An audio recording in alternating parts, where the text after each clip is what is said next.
previous storm also caused widespread damage across the Lake Ontario shoreline. News 4's Angela Cristoforos shows us how it impacted a historic landmark in Youngstown.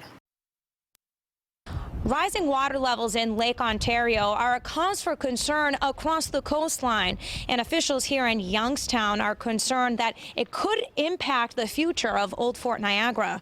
We were doing a routine inspection yesterday, and we noticed that some trees were missing on the lakeshore just east of the fort. A huge piece of ground collapsed into the lake following Monday's storm. It must have happened just yesterday because one of the trees that washed into the lake still has buds on it, so it's fresh.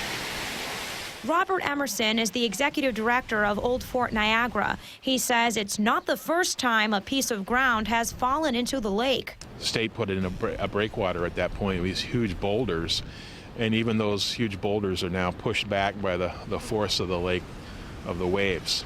Emerson says they've seen accelerated erosion for the past 2 years, and higher lake levels have made it worse. The higher water levels are having a detrimental effect on those big rocks. So our concern is that further east of here, the fort has a seawall, and that seawall essentially protects the French castle and the North Redoubt 18th century buildings from falling into the lake. The history of the Old Fort Niagara spans more than 300 years. It was an important military post well into the 20th century.